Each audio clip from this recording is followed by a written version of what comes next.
Act 4, Scene 1, Venice, a court of justice. Enter the Duke, the Magnificos, Antonio, Bassanio, Gratiano, Salerio, and others. What, is Antonio here? Ready, so please your grace. I am sorry for thee. Thou art come to answer a stony adversary, an inhuman wretch, incapable of pity, void and empty from any dram of mercy. I have heard your grace hath ta'en great pains to qualify his rigorous course. But since he stands obdurate, and that no lawful means can carry me out of his envy's reach, I do oppose my patience to his fury, and am armed to suffer with a quietness of spirit the very tyranny and rage of his. Go on and call the Jew into the court. He is ready at the door. He comes, my lord. Make room. Let him stand before our face. Shylock, the world thinks, and I think so too, that thou but leadest this fashion of thy malice to the last hour of act, and then, 'tis thought, thou'lt show thy mercy and remorse more strange than is thy strange apparent cruelty. And where thou now exacts the penalty, which is a pound of this poor merchant's flesh, thou wilt not only loose the forfeiture, but, touched with human gentleness and love, forgive a moiety of the principal, glancing an eye of pity on his losses that have of late so huddled on his back enough to press a royal merchant down and pluck commiseration of his state from brassy bosoms and rough hearts of flint, from stubborn Turks and Tartars, never trained to offices of tender courtesy. We all expect a gentle answer, Jew. I have possessed your grace of what I propose, and by our holy Sabbath have I sworn to have the due and forfeit of my bond. If you deny it, let the danger light upon your charter and your city's freedom. You'll ask me why I rather choose to have a weight of carrion flesh than to receive 3,000 ducats. I'll not answer that. Say, it is my humor. Is it answered? What if my house be troubled by a rat? Am I pleased to give 10,000 ducats to have it banned? What, are you answered yet? Some men there are love, not a gaping pig. Some that are mad if they behold a cat, and others, when the bagpipe sings i' the nose, cannot contain their urine. For affection, mistress of passion, sways it to the mood of what it likes or loathes. Now, for your answer, as there is no firm reason to be rendered, why he cannot abide a gaping pig, why he a harmless necessary cat, why he a woolen bagpipe, but a force must yield to such inevitable shame as to offend, himself being offended. So I can give no reason, nor I will not, more than a lodged hate and a certain loathing I bear Antonio, that I follow thus of losing suit against him. Are you answered? This is no answer, thou unfeeling man, to excuse the current of thy cruelty. I am not bound to please thee with my answers. Men kill they do not love. Hates any man the thing he would not kill. Every offense is not a hate at first. But wouldst thou have a serpent sting thee twice? I pray thee, think you question with the Jew. You may as well go stand upon the beach and bid the main flood bait his usual height. You may as well use question with the wolf why he hath made the ewe bleat for the lamb. You may as well forbid the mountain pines to wag their high tops and to make no noise when they are fretting with the gusts of heaven. You may as well do anything most hard as seek to soften that, than which what's harder, his Jewish heart. Therefore I do beseech you, make no more offers, use no farther means, But with all brief and plain conveniency, let me have judgment, and the Jew his will. For thy 3,000 ducats 6. What judgment shall I dread? Doing were in 6 parts, and every part a ducat, I would not draw them. I would have my bond. How shalt thou hope for mercy, rendering none? What judgment shall I dread? Doing no wrong. You have among you many a purchased slave, which, like your asses and your dogs and mules, you use in abject and in slavish parts, because you bought them. Shall I say to you, let them be free, marry them to your heirs? Why sweat they under burthens? Let their beds be made as soft as yours, and let their palates be seasoned with such viands. You will answer, the slaves are ours. So do I answer you. The pound of flesh which I demand of him is dearly bought. 'Tis mine, and I will have it. If you deny me, fie upon your law. There is no force in the degrees of Venice. I stand for judgment. Answer, shall I have it? Upon my power, I may dismiss this court, unless Bellario, a learned doctor, whom I have sent for to determine this, come here today.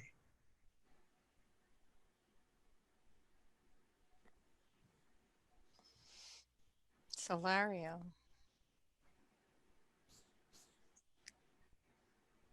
My lord here stays without a messenger with letters from the doctor, new come from Padua. Bring us the letter. Call the messenger.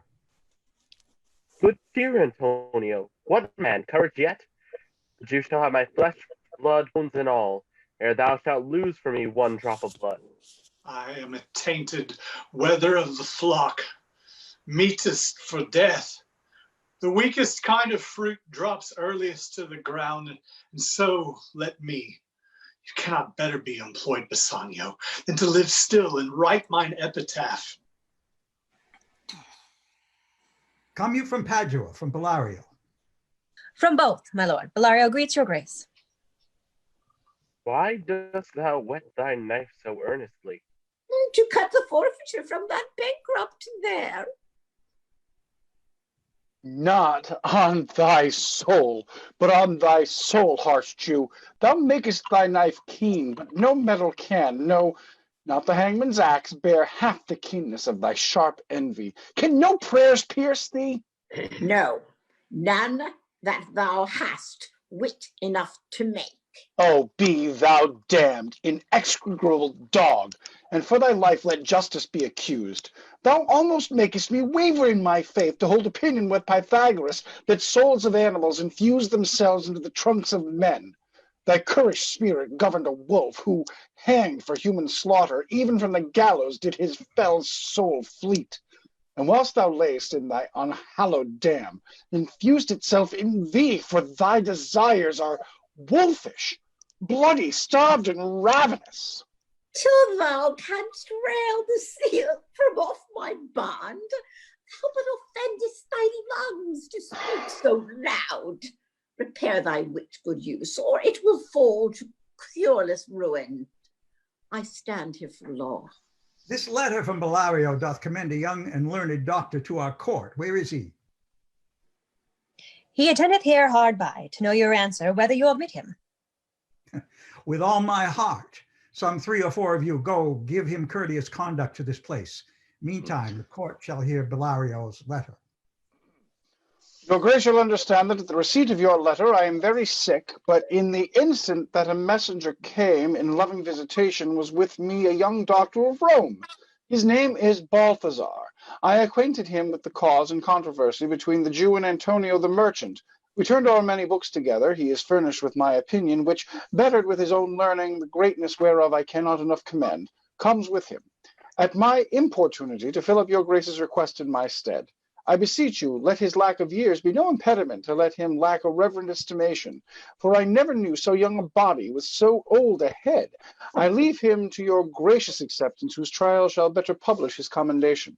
You hear the learned Bellario, what he writes, and here I take it is the doctor come.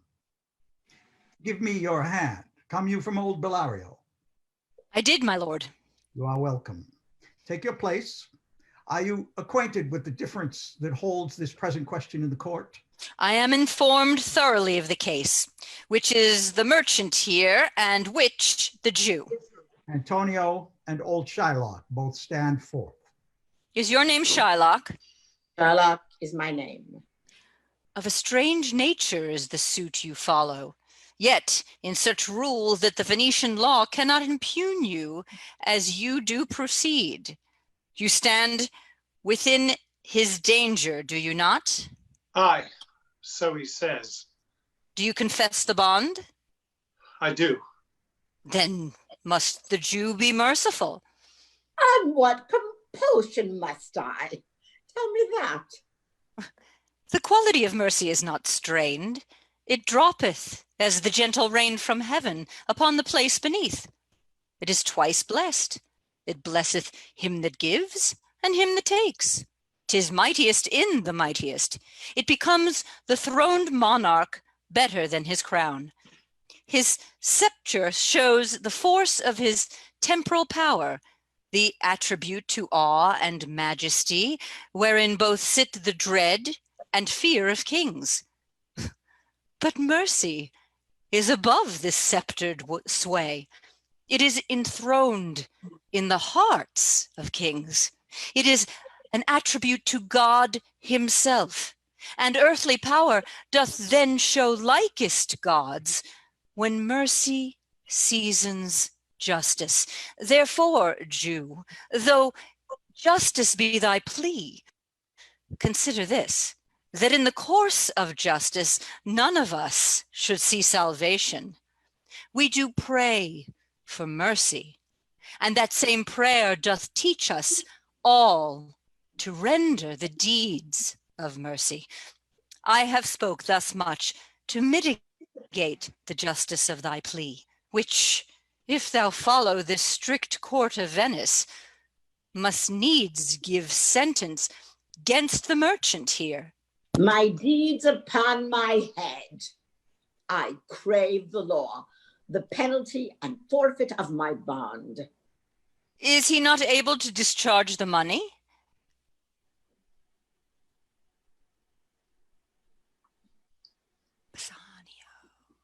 Yes, I here tender it for him in the court. Yea, twice the sum. If that will not suffice, I will be bound to pay it 10 times o'er. On forfeit of my hands, my head, my heart. If this will not suffice, it must appear what malice bears down truth. And I beseech you, rest once the law to your authority, to do a great right, to do a little wrong, and curb this cruel devil of his will. It must not be. There is no power in Venice can alter a decree established. 'Twill be recorded for a precedent, and many an error by the same example will rush into the state. It cannot be. A Daniel come to judgment, yea, a Daniel. O wise young judge, how I do honor thee. I pray you, let me look upon the bond. Here it is, most reverend doctor. Here it is.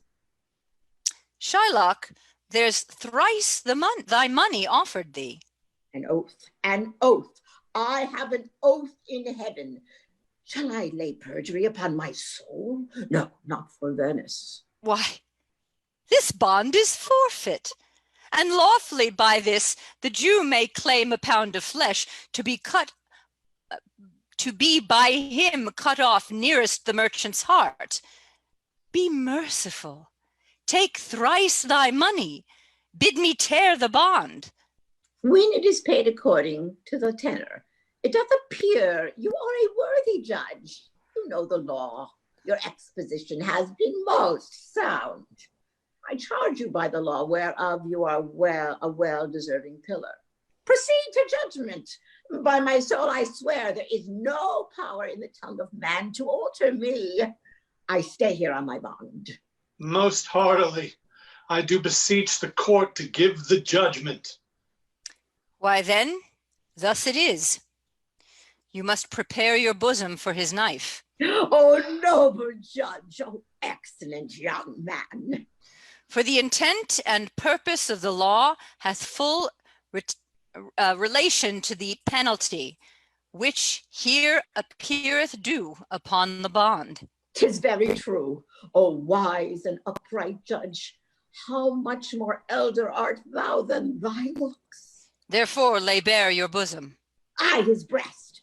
So says the bond. Doth it not, noble judge? Nearest his heart. Those are the very words. It is so. Are there balance here to weigh the flesh? I have them ready.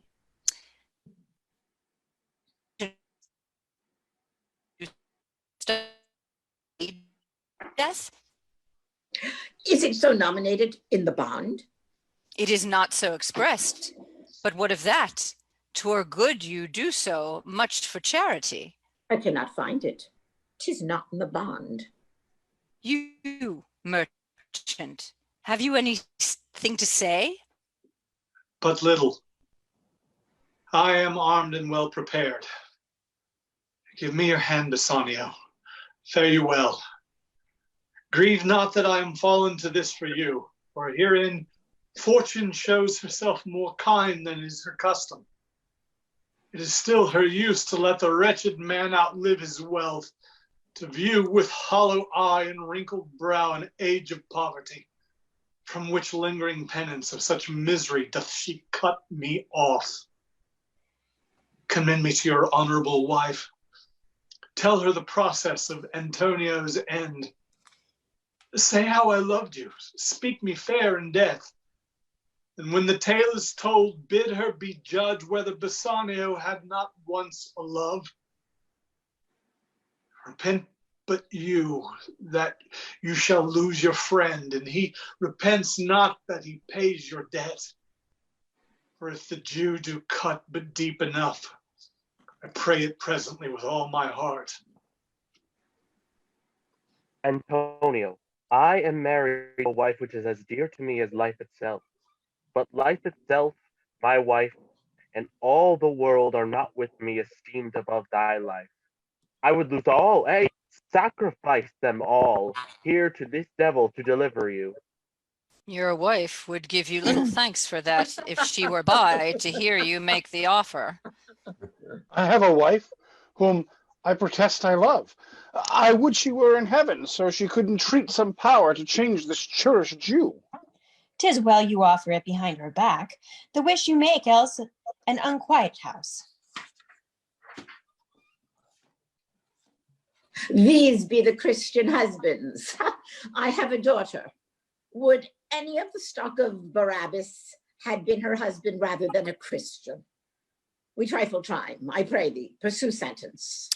A pound of that same merchant's flesh is thine. The court awards it, the law doth give it. Most rightful judge. And you must cut the flesh from off his breast. The law allows it, and the court awards it. Most learned judge, a sentence.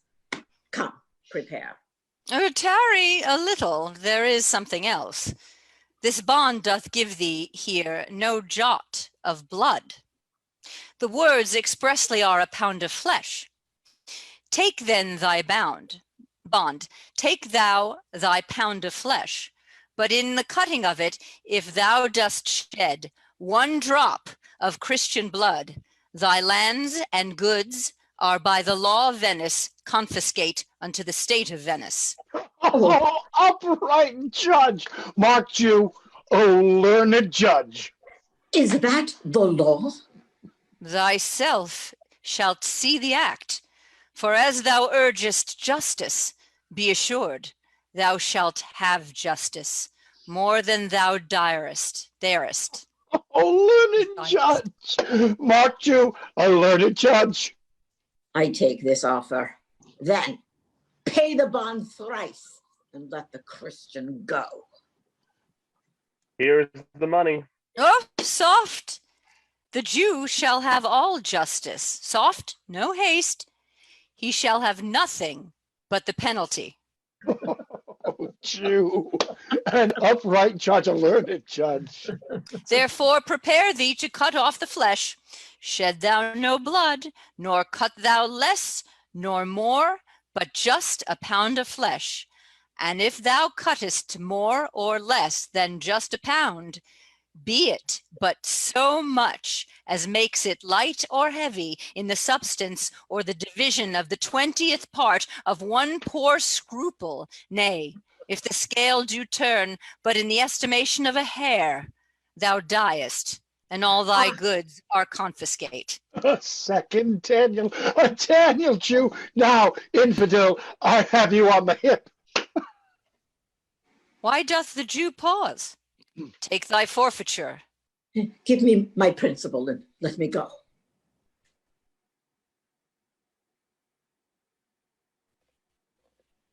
I have it ready for thee. I have it ready for thee. Here it is. He hath refused it in open court. He shall have merely justice and his bond. But Daniel, still I say a second Daniel. I thank thee, Jew, for teaching me that word. Shall I not have barely my principal? Thou shalt have nothing but the forfeiture, to be so taken at thy peril, Jew. Why, then the devil give him good of it. I'll stay, no longer question. Tarry, Jew. The law hath yet another hold on you. It is enacted in the laws of Venice, if it be proved against an alien that by direct or indirect attempts he seek the life of any citizen, the party against the which he doth contrive shall seize one half his goods, the other half comes to the privy coffer of the state, and the offender's life lies in the mercy of the Duke only, against all other voice, in which predicament I say thou standest. For it appears by manifest proceeding that indirectly and directly too, thou hast contrived against the very life of the defendant, and thou hast incurred the danger formerly by me rehearsed. Down, therefore, and beg mercy of the Duke. Beg that thou mayst have leave to hang thyself, and yet thy wealth being forfeit to the state, thou hast not left of the value of a cord. Therefore thou must be hanged at the state's charge.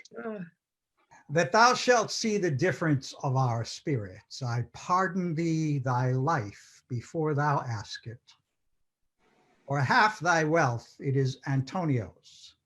The other half comes to the general state, which humbleness may drive into a fine. Aye, for the state, not for Antonio. Nay, take my life and all. Pardon not that. You take my house when you do take the prop that doth sustain my house. You take my life when you do take the means whereby I live. What mercy can you render him, Antonio? A halter, gratis, nothing else for God's sake. So please, my lord, the Duke and all the court to quit the fine for one half of his goods. I am content. So he will let me have the other half in use, to render it upon his death unto the gentleman that lately stole his daughter. Two things provided more, that for this favor he presently become a Christian. The other, that he do record a gift here in this court of all he dies possessed upon his son Lorenzo and his daughter. He shall do this, or else I do recant the pardon that I late pronounced here. Art thou contented, Jew? What dost thou say? I am content. Clerk, draw a deed of gift. I pray you, give me leave to go from hence. I am not well. Send the deed after me, and I will sign it. Get thee gone, but do it. In christening thou shalt have 2 godfathers. Had I been judge, thou shouldst have had 10 more. Bring thee to the gallows, not the font. Sir, I entreat you home with me to dinner. I humbly do desire your grace of pardon. I must away this night toward Padua, and it is meet I presently set forth. I am sorry that your leisure serves you not. Antonio, gratify this gentleman, for in my mind you are much bound to him. Most worthy gentlemen, I and my friend by your wisdom been this day acquitted of grievous penalties, in lieu whereof 3,000 ducats due unto you, We your courteous call. And stand indebted over and above in love and service to you evermore. He is well paid that is well satisfied, and I, delivering you, am satisfied, and therein do account myself well paid. My mind was never yet more mercenary. I pray you, know me when we meet again. I wish you well, and so I take my leave. Dear sir, of course I must attempt you further. Take some remembrance of us as a tribute, not as a fee. Grant me two things, pray you, not to deny and depart. You press me far, and therefore I will yield. Give me your gloves. I'll wear them for your sake. And for your love, I'll take this ring from you. Oh, do not draw back your hand. I'll take no more. And you, in love, shall not deny me this. This ring, good sir, alas, it is a trifle. I will not shame myself to give you this. I will have nothing else, but only this. And now methinks I have a mind to it. There's more depends on than on the value. The dearest ring in Venice will I give you, and find it out by proclamation. Only I pray you, pardon me. I see, sir, you are liberal in offers. You taught me first to beg, and now methinks you teach me how a beggar should be answered. But sir, this ring was given me by my wife. When she put it on, she made me vow that I should neither sell nor give nor lose. That excuse serves many men to save their gifts. And if your wife be not a mad woman and know how well I have deserved the ring, she would not hold out enemy forever for giving it to me.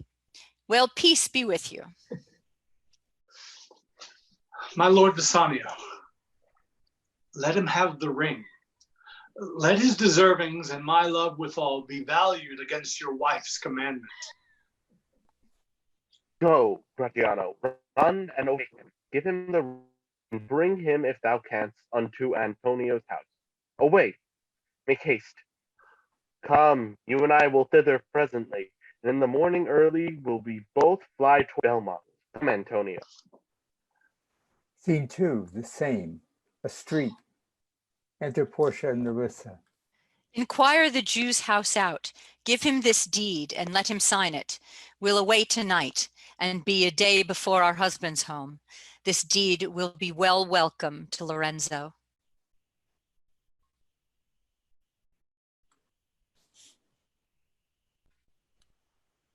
Gratiano. Fair sir, you are well o'ertaken. My lord Bassiano, upon more advice, hath sent you here this ring, and doth entreat your company at dinner. That cannot be. His ring I do accept most thankfully, and so I pray you tell him. Furthermore, I pray you, show my youth old Shylock's house. That will I do. Sir, I would speak with you. I'll see if I can get my husband's ring, which I did make him swear to keep forever. Thou mayest, I warrant. We shall have old swearing that they did give the rings away to men, but will outface them and outswear them too. Away, make haste. Thou knowest where I will tarry. Come, good sir, will you show me to his house? Act 5, Scene 1, Belmont. The avenue to Portia's house. Enter Lorenzo and Jessica. The moon shines bright.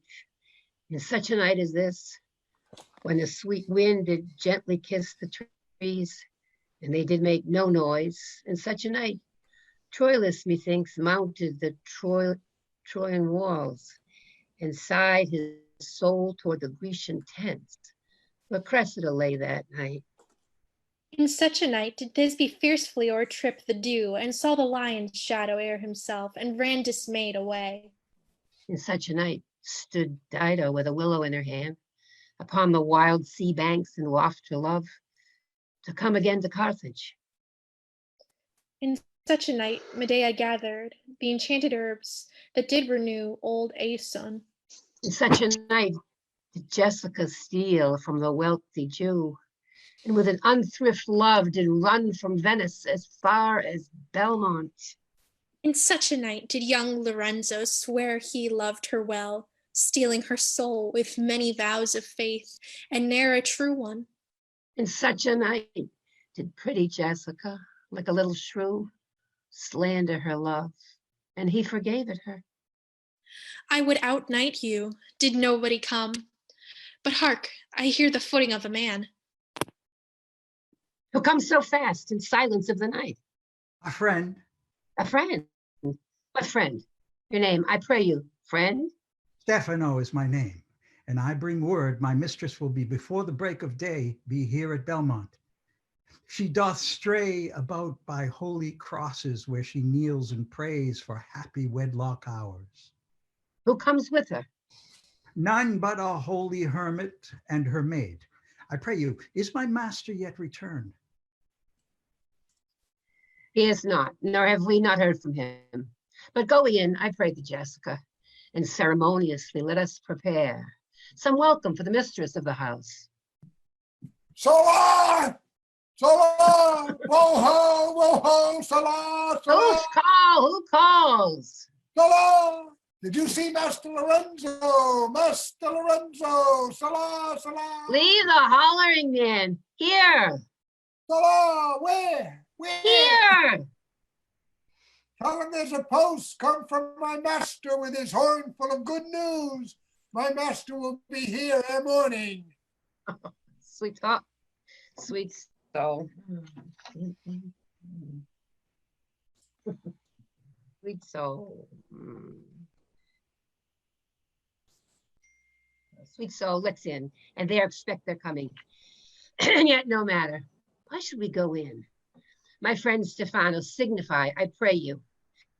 Within the house, your mistress is at hand, and bring your music forth into the air. How sweet the moonlight sleeps upon this bank. Here we will sit and let the sounds of music creep in our ears. Soft stillness in the night become the touches of sweet harmony. Sit, Jessica. Look how the floor of heaven is thick inlaid with patines of bright gold. There's not the smallest orb which thou beholdest, but in his motion like an angel sings, still choiring to the young-eyed cherubims. Such harmony is in immortal souls, but whilst this muddy vesture of decay doth grossly close it in, we cannot hear it. Oh, come, ho, and wake Diana with a hymn. With sweetest touches pierce your mistress's ear, and draw her home with music. I am never merry when I hear sweet music. The reason is your spirits are attentive. For do but note a wild and wanton herd, or race of youthful and unhandled colts, fetching mad bounds, bellowing and neighing loud, which is the hot condition of their blood.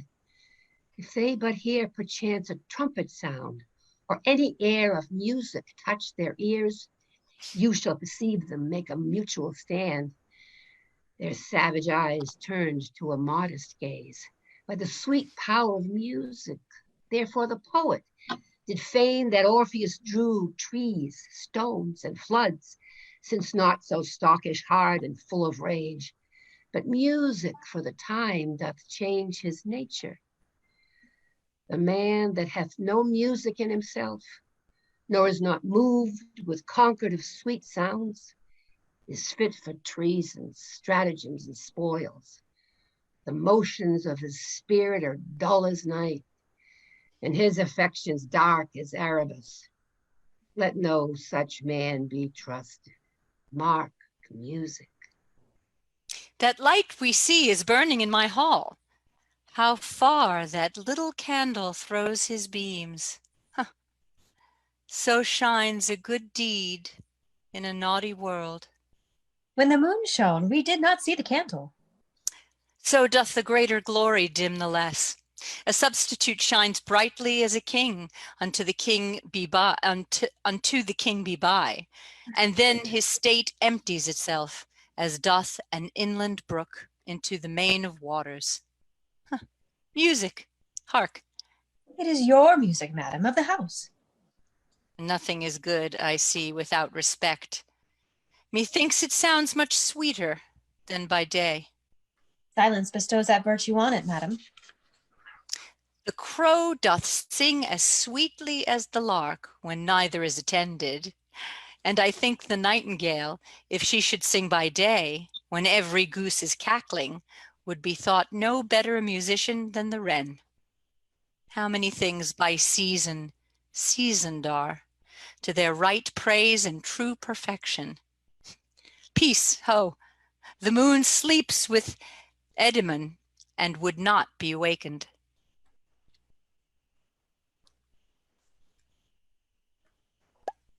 That is the voice, or I am much deceived, of Portia. He knows me as the blind man knows the cuckoo, by the bad voice. Oh, dear lady, welcome home. We have been praying for our husbands' healths, which speed, we hope, the better for our words. Are they returned? Madam, they are not yet, but there is come a messenger before to signify their coming. Go in, Nerissa. Give order to my servants that they take no note at all of our being absent hence, nor you, Lorenzo, Jessica, nor you. Your husband is at hand. I hear his trumpet. We are no telltales, madam, fear you not. We are no telltales, madam, fear you not. This night, methinks, is but the daylight sick. It looks a little paler. 'Tis a day, such as the day it is when the sun is hid. Whole day with the antipodes, if you would walk in absence of the sun. Let me give light, but let me not be light, for a light wife doth make a heavy husband, and never be Bassanio so for me. But God sort all. You are welcome home, my lord. I thank you, madam. Give welcome to my friend. This is the man. This is Antonio, to whom I am so infinitely bound. You should in all sense be much bound to him, for as I hear, he was much bound for you. No more than I am well acquainted of. Sir, you are very welcome to our house. It must appear in other ways than words, therefore I scant this breathing courtesy. Yonder moon, I swear you do me wrong. In faith, I gave it to the judge's clerk. Would he were gelt that had it, for my part, since you do take it love so much at heart. A quarrel? Who? Already? What's the matter? About a hoop of gold, a paltry ring that she did give me, whose posing was for all the world like Cutler's poetry upon a knife, love me and leave me not. What talk you of the posy or of the value? You swore to me when I did give it to you that you would wear it until your hour of death, and that it should lie with you in your grave. But not for me, yet when your vehement oaths, you should have been respective and have kept it. Gave it to the judge clerk? No, God's my judge. The clerk will no wear a hair on's face that had it. He will, and if he live to be a man. Aye, if a woman lived to be a man. Now, by this hand, I gave it to a youth, a kind of boy, a little scrubbed boy, no higher than thyself, the judge's clerk, a pretty boy, and I begged it as a fee. I could not for my heart deny him. Oh, you were to blame. I must be plain with you. To part so slightly with your wife's first gift, a thing stuck on with oaths upon your finger, and so riveted with faith unto your flesh. I gave my love a ring, and made him swear never to part with it. And here he stands. I dare be sworn for him, he would not leave it, nor pluck it from his finger for the wealth that the world masters. Now, in faith, Gratiano, you give your wife too unkind a cause of grief, and 'twere to me, I should be mad at it. Why, I were best to cut my left hand off, and I lost the ring defending it. My Lord Bassanio gave his ring away. Under the judge that begged it, indeed, and deserved it too. And then the boy, his clerk, that took some pains in writing, he begged mine. And neither man nor master would take aught but the 2 rings. What ring gave you, my lord? Not that, I hope, which you received of me. If I could add a lie to a false, I would deny it. But you see, my finger hath not the ring upon it. It is gone. Even so void is your false heart of truth. By heaven, I will ne'er come in your bed until I see the ring. Nor I in yours till I see mine. Sweet Portia, if you did know to whom I gave the ring, if you did know for whom I gave the ring, and would conceive for that I gave the ring, how unwillingly I left the ring, when naught would accept it but the ring, you would abate the strength of your displeasure. If you had known the virtue of the ring, or half her worthiness that gave you the ring, or your own honor to contain the ring, you would not then have parted with the ring. What, man, is there so much unreasonable if you had pleased to have defended it with any terms of zeal, wanted the modesty to urge the thing held as a ceremony? Nerissa teaches me what to believe. I'll die for it, but some woman had the ring. No, by my honor, madam, by my soul, I had it, but a civil doctor, which did refuse 3,000 ducats of me, and begged the ring, which I did deny him, and suffered to go displeased away. Even he that did uphold the very life of my dear friend. What can I say, sweet lady? I was enforced to send after her. I was beset with shame, courtesy, my honor, my gratitude, so much fear it. Pardon me, good lady, for by the blessed candles of the night I've been there, I think you would have begged of me to give the worthy doctor. Let not that doctor e'er come near my house, since he hath got the jewel that I loved, and that which you did swear to keep for me. I will become as liberal as you. I'll not deny him anything I have. No, not my body, nor my husband's bed. Know him I shall, and I am well sure of it. Lie not a night from home, watch me like Argus. If you do not, if I be left alone, now by mine honor, which is yet mine own, I'll have that doctor for my bedfellow. And I, his clerk. Therefore be well advised. How do you leave me to mine own protection? Well, do you so. Let not me take him then, for if I do, I'll molly whom clerk's pen. I am the unhappy subject of these quarrels. Sir, grieve not you. You are welcome notwithstanding. Portia, forgive me this enforced wrong, and in the hearing of these many friends, I swear to thee, even by thine own fair eyes, wherein I see myself. Mark you but that, in both my eyes he doubly sees himself, in each eye one, swear by your double self, and there's an oath of credit. Nay, but hear me. Pardon this fault, and by soul I swear I never more will an oath with thee. I once did lend my body for his wealth, which but for him that had your husband's ring had quite miscarried. I dare be bound again, my soul upon the forfeit, that your lord will never more break faith advisedly. Then you shall be his surety. Give him this, and bid him keep it better than the other. Here, Lord Bassanio, swear to keep this ring. By heaven. Doctor. I had it of him. Pardon me, Bassanio, for by this ring the doctor lay with me. And pardon me, my gentle Gratiano, for that same scrubbed boy, the doctor's clerk, in lieu of this last night did lie with me.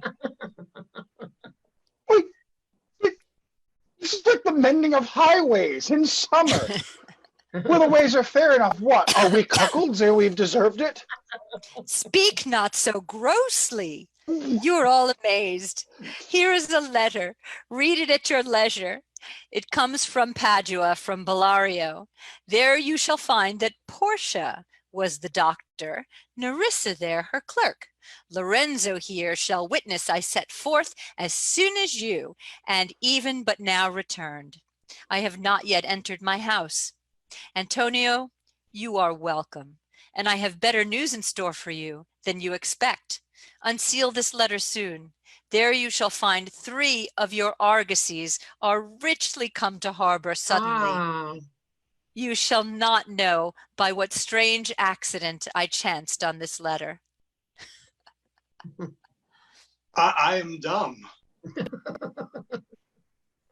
Were you the doctor? I knew you not. Were you the clerk that is to make me a cuckold? Aye, but the clerk that never means to do it unless he live until he be a man. Sweet doctor, you shall be my bedfellow. When I am absent, then lie. Sweet lady, you have given me my life and living. For here I read for certain that my ships are safely come to road. How now, Lorenzo? My clerk hath some good comforts too for you. Aye, and I'll give him without a fee. There do I give to you and Jessica from the rich Jew a special deed of gift, after his death, of all he dies possessed of. oh, fair ladies, you drop manna in the way of starved people. It is almost morning, and yet I am sure you are not satisfied of these events at full. Let us go in and charge us there upon interrogatories, and we will answer all things faithfully. Let it be so. The first interrogatory that my Nerissa shall be sworn on is whether till the next night she'd rather stay or go to bed now, being 2 hours today.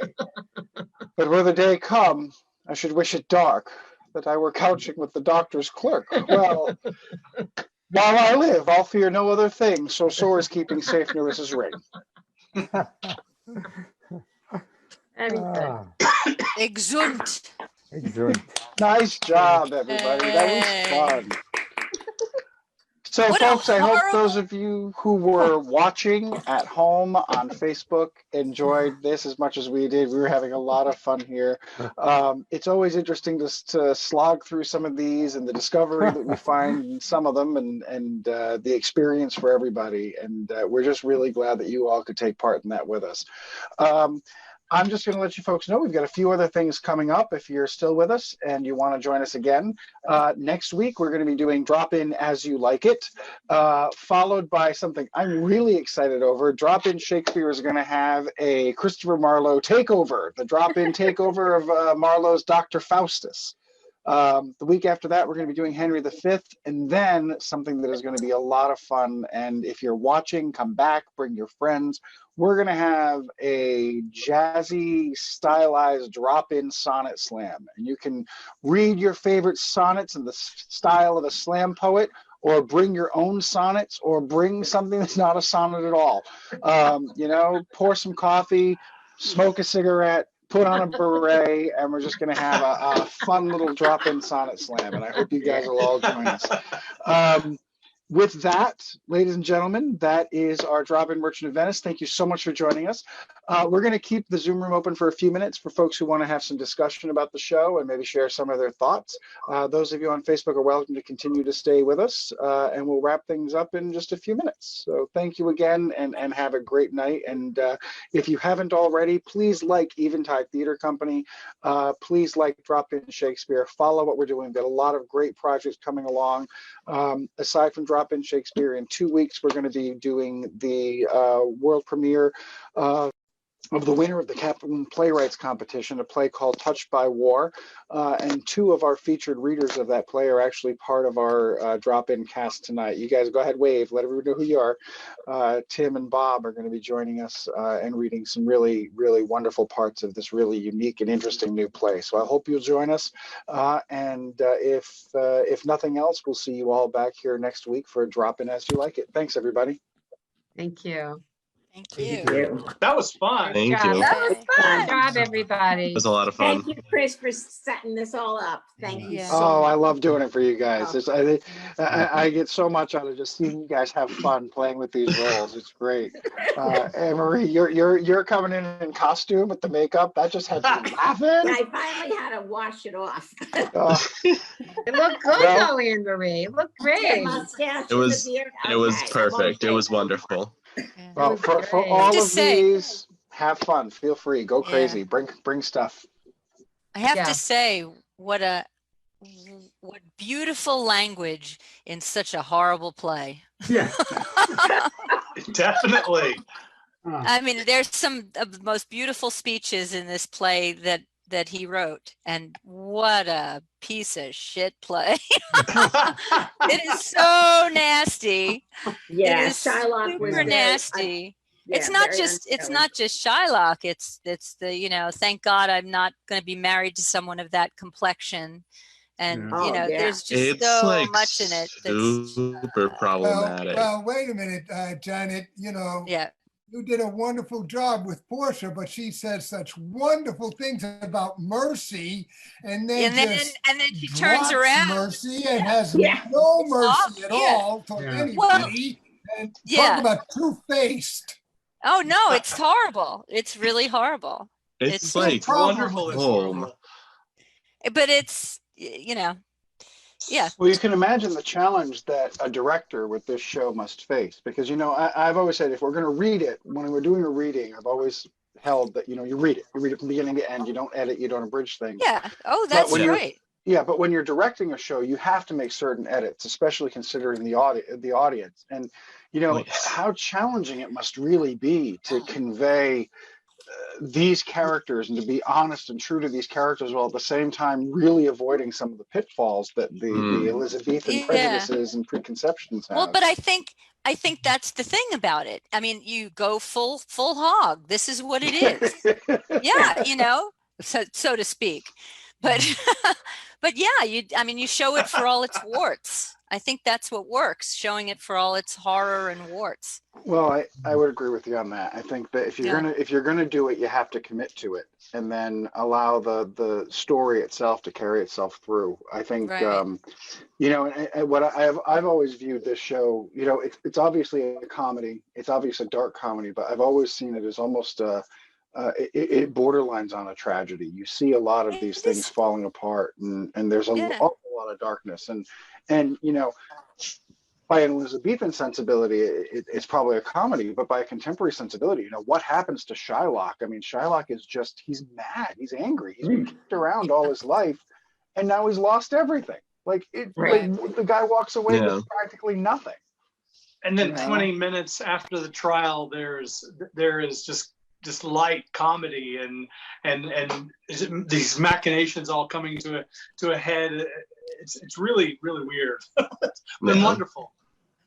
It is, it's a piece of a time, and so you get the feeling of what people were like, and there is It gives some you an interesting window as to what a lot of these people, when you talk about the plight of if we talk big picture stuff, we talk about the plight of Jewish people. I mean, this is a really good example of what people of the Jewish faith had to deal with 400 years ago and 300 years ago, and it just 70 and 80 years ago. Yeah. Mm-hmm. Well, Shakespeare filled it with hypocrisy. I mean, he really did fill the play with hypocrisy, and God bless him for doing that. As far as he could say, he showed everyone's hypocrisy. Yeah. I would definitely agree with that. I'm going to pop over to the page here and see if there are any comments that people have asked to add in on that. I'm looking at the page. We got some lovely comments. Some folks watching and following who followed us on Facebook.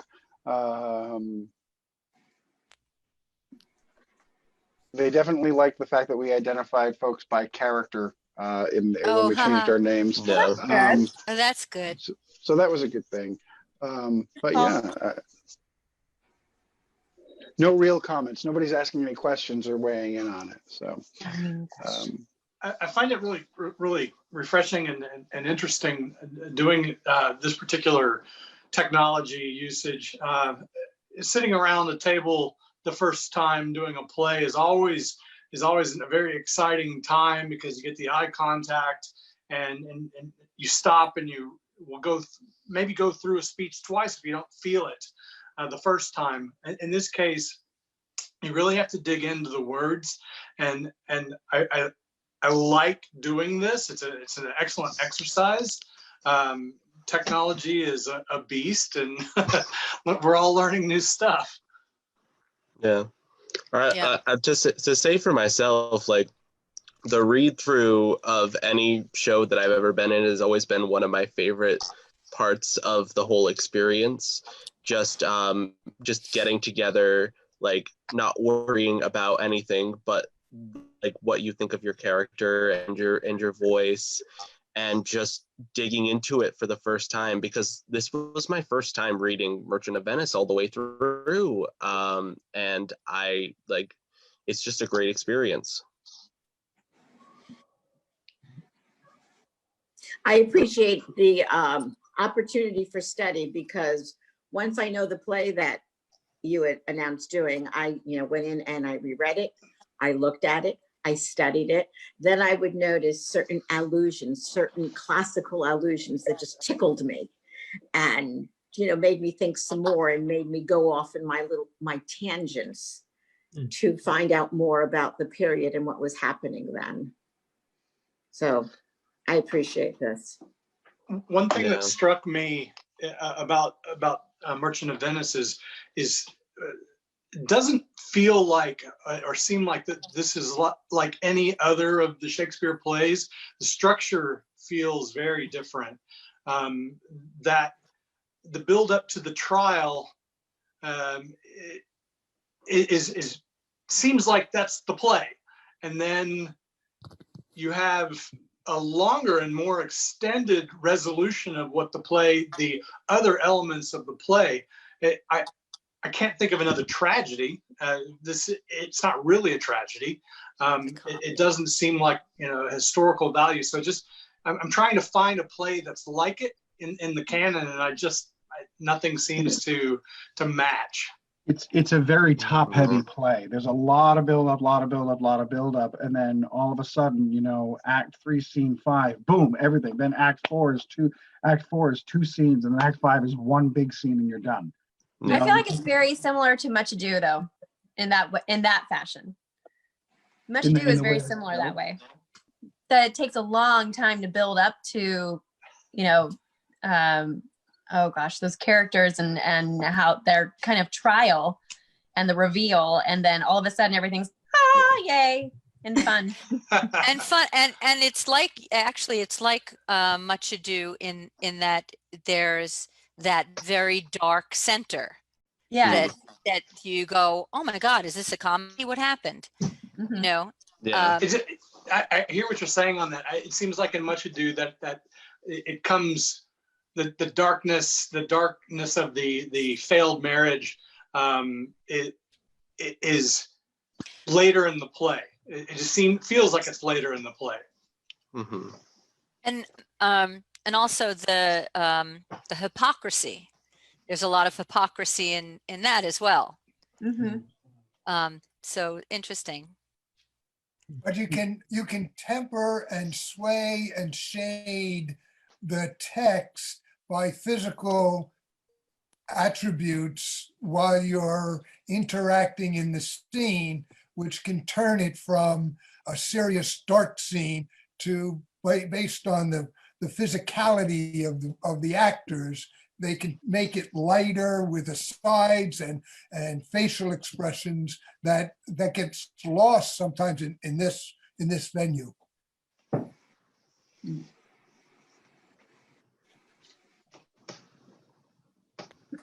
Say a little bit more about that. When you're talking about this venue, you mean through the Zoom, or do you mean through I'm curious as what do you mean by that?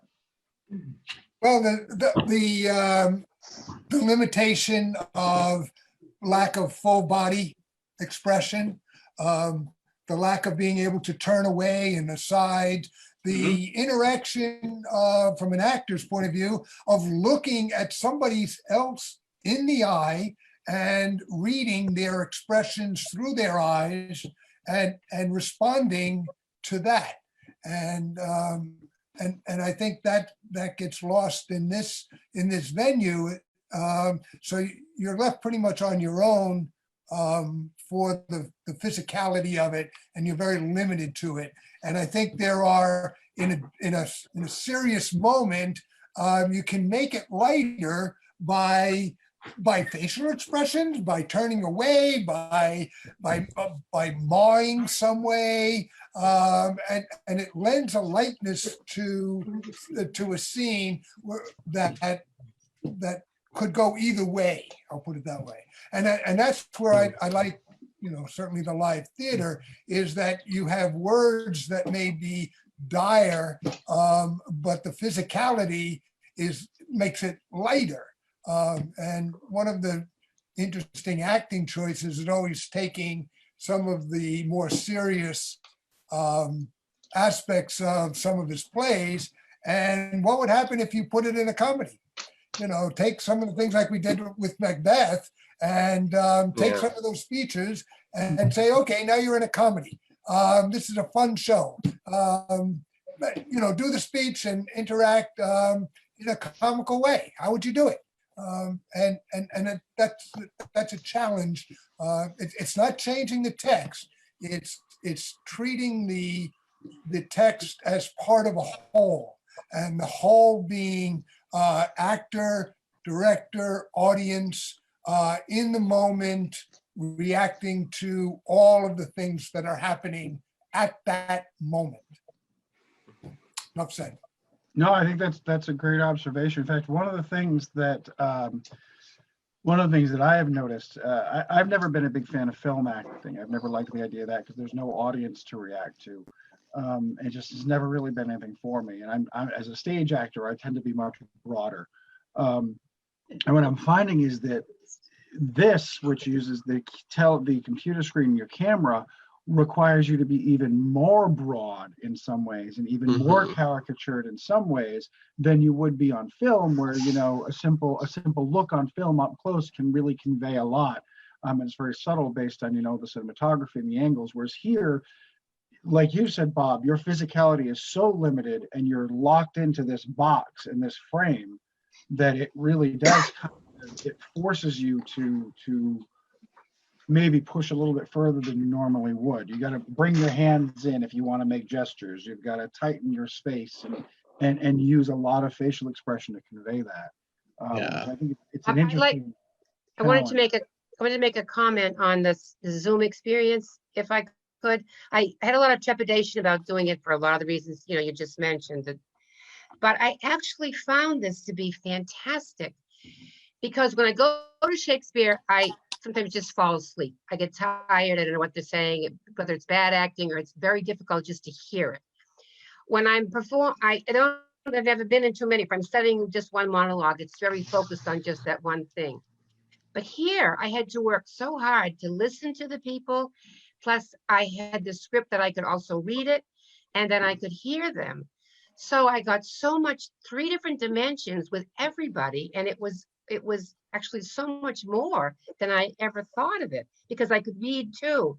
And so I learned so much in 3 hours that I've read these plays, but you kind of read and you go on and on and on. But to hear the people say it and then see their faces, it was fantastic. I was really a very it's a tiring but satisfying experience for the play. It can be very immersive.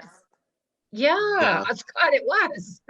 It was to focus very hard on this. Yeah, to without focus the audience right there.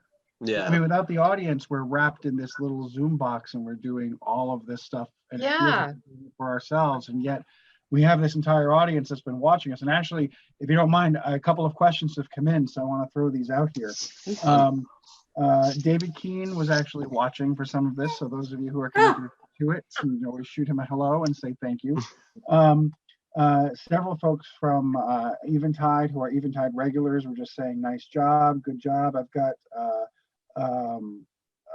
one of our board members was watching and said, wonderful use of technology. Thanks for sharing.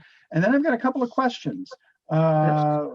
Basically, Emily Rogers actually asked how we picked the plays we did.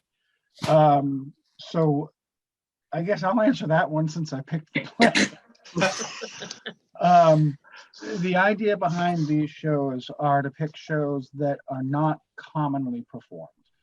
Either shows that are problems like Merchant of Venice, which, as we discussed, for a director can be a challenge to put on stage.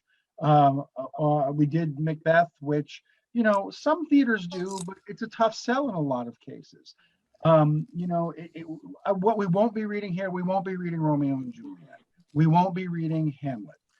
Those are ones that you can go and see, and theaters that have a reputation for doing Shakespeare will do those. What you will see here are things like Coriolanus, which I don't know anybody who's performed that, and that's like King Lear on acid. You know, we're going to be doing at some point in the next series, after this series is over, I want to do Pericles. I'd like to do Troilus and Cressida. I'd like to do Antony and Cleopatra. You know, everybody read Julius Caesar in high school, and maybe we'll do that. But how many of you have ever gone on and done Antony and Cleopatra? So part of this is to give all of us who are performers and actors and Shakespeareophiles and fans of the Bard an opportunity to dive into some material that we otherwise would never have an opportunity to do. Right. And probably the only time we would ever dive into it is if we're doing it on our own, going through the complete works and reading something we haven't done. And here you have an opportunity to hear these characters manifest with different voices and giving different personalities in a place that, you know, very few people have the opportunity to do outside of Stratford upon Avon or going to visit the Globe. I mean, Pericles is one of my favorites to reference because nobody knows it. It's so obscure and nobody ever does it, and yet, you know, at some point we'll read it here. So that's why we chose a lot of the shows that we did.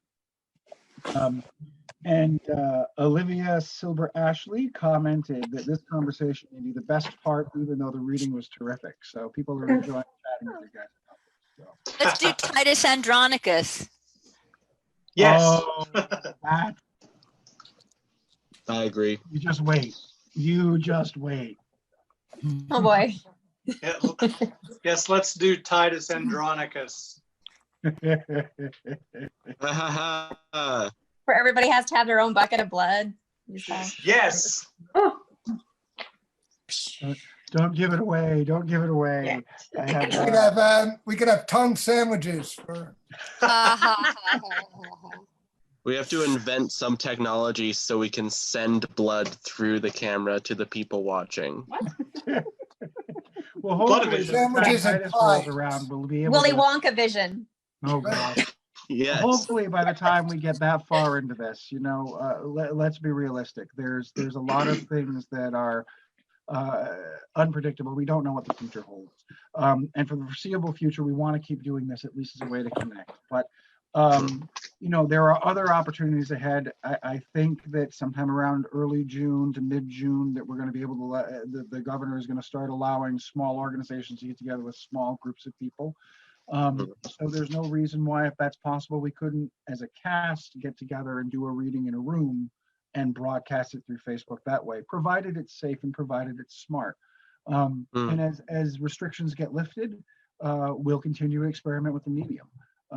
And as you know, if they decide to dial some things back and like, we went a little too far too fast, we always come back to Zoom. We always have these opportunities. So it's really a chance for us to just explore these venues and explore these mediums and see, you know, what can we do and what can we get away with and what are we able to accomplish. So, and I thank you guys for having the, you know, the chutzpah, not to make too much of a play with the Merchant of Venice there, but have the chutzpah to come in here and try it, because it's not easy to put yourself out here. And you know, we have an audience of several hundred people, and the last reading has had over 900 people who've clicked through and viewed it. Now, whether they watch it from beginning to end, I don't know, but you know, we're putting ourselves out there for a lot of people in an audience that we don't have the opportunity to interact directly with, and that's a real risk. That's a challenge for people who are used to performing on a stage and doing stage work. So I give you guys a lot of credit. Thank a real you. show. Thank you. Good night. Alrighty, Thank guys, you very much. it's past 9 o'clock, and I don't see any more questions in here, so I'm gonna shut this down and say goodnight to you guys. And hopefully you'll all join in next week. Get your finger on that click button, because as soon as that list goes up, it's a free for all. So go for the parts you want. Oh yeah. And I'll see hopefully most, if not all of you, back again next week. Have a good night. Thank Have a you. good night. Good night, Have a good all. night, everyone. Good Good night, night. everyone. Good job.